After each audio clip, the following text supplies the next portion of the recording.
हिंदी को ऐच्छिक विषय के रूप में रखा जाएगा, थर्ड लैंग्वेज।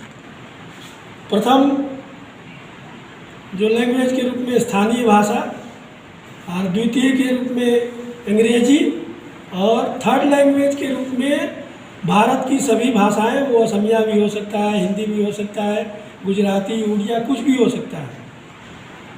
तो और इसी के साथ जो हिंदी शिक्षकों का पद है उसको भी विलुप्त कर दिया जाएगा। आज़ादी के बाद से हमारे देश में, हम लोग बात बड़ा घाटी असम की कर रहे हैं, तो असम में कक्षा 6, 7, 8 में हिंदी पढ़ाई जाती रही है। हमको उम्मीद है कि यहाँ जितने लोग भी जो यहाँ पढ़े हैं सबने 6, 7, 8 में पढ़ा होगा हिंदी। है ना, तुम कहते हो, तुम नहीं कहते, उनका इतिहास कहता है। ये अरब से इजराइल, ये अरब से ईरान से आए हुए लोगों ने हमारे बच्चियों का अपहरण किया, उनके साथ बलात्कार करके कुछ वर्ण संकटों को पैदा कर दिया, तो क्या वो हमारे डीएनए के हो गए? कभी नहीं हो पाएंगे।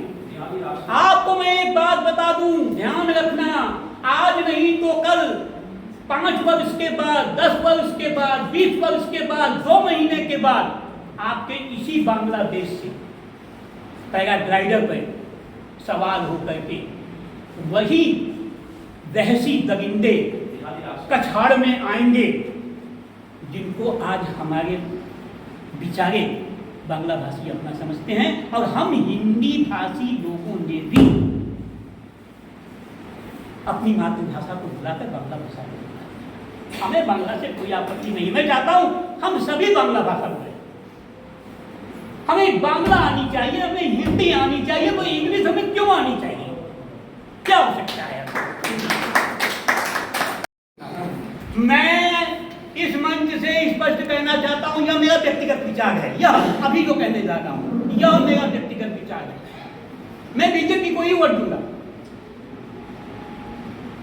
किंतु खट्टे मंत्री जैसे हिमंत बिस्वा शर्मा जी ने कहा, आपने उनका वक्तव्य पढ़ा हो, किसने पढ़ा? कोई एक आदमी आवाज अपना हाथ ऊपर उठा दे। वाली भाषा, हाँ, क्या कहा उन्होंने, बताइए? वो तो पाकिस्तान में रहा है, इसको लोग विदेशी का समर्थन कर रहा है। वो खट्टे मन से, तीखे मन से, मिर्च खाकर, नागा मिर्च खाकर, भले ही बीजेपी को वोट देने का समय आ जाए, देना पड़ेगा, हमारी मजबूरी है, किंतु हिंदी के विरुद्ध यदि बीजेपी जाए, धर्मो रक्षति रक्षिता, धर्मो भक्षति भक्षिता, यदि बीजेपी ने हिंदू को, यदि बीजेपी ने हिंदी को छोड़ा, तो मैं आज अपनी 75 वर्ष की आयु में बीजेपी को छोड़ने को बाध्य हूं। मैं राष्ट्रीय स्वयंसेवक संघ के विचारों का विरोध करने को बाध्य हो जाऊंगा यदि उन्होंने हिंदी का समर्थन नहीं किया बराक उपत्यका में। यही शब्दों के साथ विश्वास की अस्वस्थता के कारण कुछ भूल हुई हो, कुछ गलत बोल गया हो तो मुझे क्षमा कीजिए। अभी हम सब और तेरा वैभव हमारा, हम इंग्लिश पढ़ेंगे, नौकरी के लिए हम इंग्लिश पढ़ेंगे, लेकिन इसका मतलब ये नहीं है कि हम अपनी विरासत खो दें। मैं आपके साथ हूं, मरते दम तक आपके साथ रहूंगा। मुझे विश्वास दिलाता हूं, मुझे यह विश्वास है कि हमें किसी को मक्खन नहीं लगाना, हमें अपनी आवाज सत्याग्रह पूर्वक रखनी है। आवश्यकता पड़ने पे गांधी प्रतिमा पे हम धरना देंगे, हम प्रदर्शन करेंगे। आवश्यकता पड़ने पे हम करीमगंज जाएंगे, हम हैदराबाद जाएंगे, वहां पे सभा करेंगे। आवश्यकता पड़ने पे हम दिसपुर जाएंगे, हम दिल्ली तक जाएंगे। यहां से लेकर यूएन तक हम लोगों को अपनी आवाज उठानी पड़ेगी। हो सकता है इसमें थोड़ा समय लगे, किंतु हिंदी है हम वतन है, हिंदुस्तान हमारा, याद रखना, हिंदू है हम वतन है, हिंदुस्तान ऐसा हमारा ऐसा नहीं है। हिंदी है हम वतन है, हिंदुस्तान हमारा। आसाम हिंदुस्तान का एक छोटा सा हिस्सा है। यदि असम से हिंदी भाषा को निकाल दिया गया तो आने वाले कल महाराष्ट्र में क्या संदेश जाएगा, तेलंगाना में क्या संदेश जाएगा, कर्नाटक में क्या संदेश जाएगा, राजस्थान में क्या संदेश जाएगा, पंजाब में क्या संदेश जाएगा। हमारे यशस्वी प्रधानमंत्री जी जहां जाते हैं तो हिंदी में बोलते हैं। अपने कुर्सी की एक तरफ महंत आदित्यनाथ योगी जी को बैठाते हैं, दूसरी तरफ हमारे यशस्वी मुख्यमंत्री हेमंत को विश्व शर्मा जी को बैठाते हैं, बीच में बैठ के हिंदी बोलते हैं और उनके हटते ही मुख्यमंत्री जी अपने शिक्षा मंत्री को कहते हैं कि तुम ऐसा करो, बारात में छुट्टी लगा संघर्ष किए हैं और हमको लगता है कि हम भी राजनीतिक संघर्ष किए हैं व्यवस्था को परिवर्तन के लिए, और हमको संतुष्टि है कि हम सफल हैं। हमने व्यवस्था को परिवर्तन किया और हमको और खुशी हुआ जिन लोगों के विचारधारा के परिवर्तन करने के लिए हम जिसके साथ संघर्ष किए, आज वो लोग भी हमारे विचारधारा से सहमत होकर आज हमारे सरकार के साथ हैं। लेकिन ये सब चीज सुनने के बाद हमको कष्ट होता है कि शायद वो लोग विचारधारा से नहीं जुड़े, सत्ता सुख के लिए जुड़े हैं। विचारधारा उनका जहां पर इस चीज को हम चाहे जो भी पार्टी से बिलोंग करें, गणतंत्र के ऊपर अगर कोई आघात करता है ये बहुत खतरा की बात है और इसके हम लोगों को विरोध करना चाहिए। और अगर आप लोग का सहमति हो तो निंदा प्रस्ताव पास करें। मैं इस निंदा प्रस्ताव की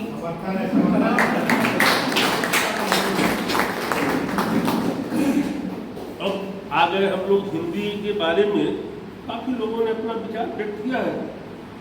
इसमें कुछ टेक्निकल चीज है, ऐसा कोई सर्कुलर असम सरकार को नहीं आया है तो हिंदी को हटा दिया है। हमको जो कागज मिला है, हम गलत भी हो सकते हैं, जो दिलीप जी को कहे भी थे और कांचन सिंह जी को भी कहे थे। तो कुछ दिन से हम स्वस्थ है, हम मोबाइल को पढ़ नहीं पाते हैं, तब कुछ आपको कागज निकाल कर दीजिए। आज ये लोग दिए थे हैं तो भी अधूरा है, पूरा नहीं है।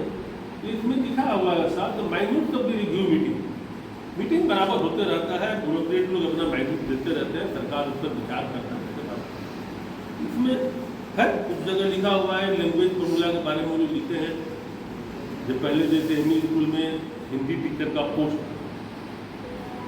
हिंदी टीचर का पोस्ट जो था, उनको जहाँ तक जानकारी है तो ये हिंदी प्रेमी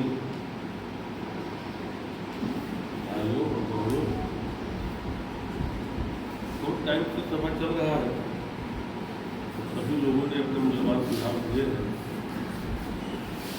मुझे लगता है कि अब इससे ज़्यादा सुझाव देने की जरूरत नहीं है। लेकिन सर्वप्रथम हम एक प्रस्ताव आप लोगों के सामने रखना चाहते हैं। अगर आप लोग सबका सहमति हो उस प्रस्ताव को आज सभा के शुरू में माननीय दिलीप जी ने अपने प्रस्तावित भाषण में एक चीज कहे हैं कि हमारे असम सरकार के मंत्री जो साजलिका जी, हमको जो समझ में आया है, हम तो थे नहीं, उन्होंने कहा कि जो साजलिका जी ने कहा है कि हम प्रेरणा भारती को बंद करेंगे, सरकार के खिलाफ आप काम करते हैं, आपको हम चलने नहीं देंगे। ये बहुत ही दुर्भाग्य की बात है और मेरे लिए और ज़्यादा दुर्भाग्य इसलिए है कि हम उस दल से राजनीति करते हैं जिस दल की सरकार चल रही है। ताकि मंत्री ने कहा है हमको स्वीकार करना पड़ेगा कि हमारी सरकार ने कहा।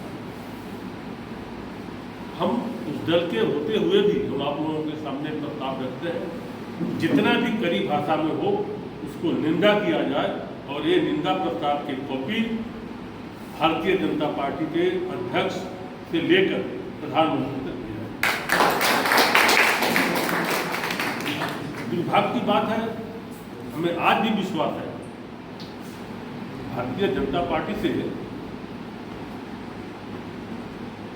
25 से 30 साल से गुजर गए और जिस चीज़ों को जिन लोगों को देख के हमने आया, हमके विश्वास नहीं होता है कि भारतीय जनता पार्टी की सरकार की कोई मंत्री ऐसा वक्तव्य जहां पत्रिका को हम लोग स्तंभ मांगते हैं, संसदीय गणतंत्र हो या गणतांत्रिक राष्ट्र में हम लोग उसके बहुत ऊंचे स्थान पर रखते हैं, उसके बारे में ऐसा शब्द कहेगा। लेकिन थोड़ा बहुत विश्वास इसलिए होता है कि जिस संस्कार से इन व्यक्तियों ने भारतीय जनता पार्टी आया है, लगता है तन आया है, संस्कार उनका हो गया है, नहीं तो ऐसा सब नहीं था। हम लोगों ने संघर्ष किया है, सब यहाँ जितने लोग बैठे हैं सभी लोग सामाजिक कार्य। अब बीजेपी का हूं, राष्ट्रीय स्वयंसेवक संगठन का कार्यकर्ता हूं। हाँ, ये अलग बात है कि अब वो लोग मुझे शत्रु की निगाहों से देखते हैं। अब बीजेपी की निगाहों में मैं दुश्मन बन चुका हूं। लेकिन तुम कितने भी दर्द दो, मैं दुआ तो तुम्हें को दूंगा। मैं जानता हूं कि हमारे यशस्वी मुख्यमंत्री जी दिग्भ्रमित हैं। मैं इस मंच से स्पष्ट रूप से कहना चाहता हूं, ठीक है, मेरी आयु अब 75वें वर्ष की आयु में पहुंचने के बाद मैं अपने आप को संपाती कह सकता हूं, क्योंकि समूह में मैंने एक जटायु से जुड़ा हुआ संदेश देखा था, तो मैं अपने आप को संपाती मान सकता हूं, मरने की कगार पे हूं। लेकिन एक बात, एक वचन देता हूं, किसी भी धरना में, किसी भी प्रदर्शन में, जेल भरो आंदोलन में, किसी भी सार्वजनिक स्थल पर, जहां पर भी वैधानिक रूप से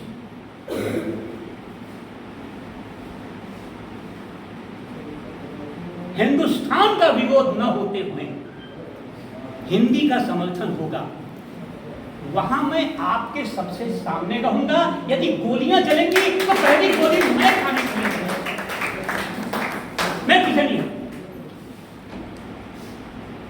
यदि भाषा सहित हमारे बांग्ला भाषी हो सकते हैं, और यदि कभी गोली चली और उस प्रदर्शन में मैं रहा, तो भाषा सहित में मेरा नाम आएगा, सबसे पहला मेरा नाम आएगा। मैं आपको लिख कर देने को करूंगा और आशा करता हूं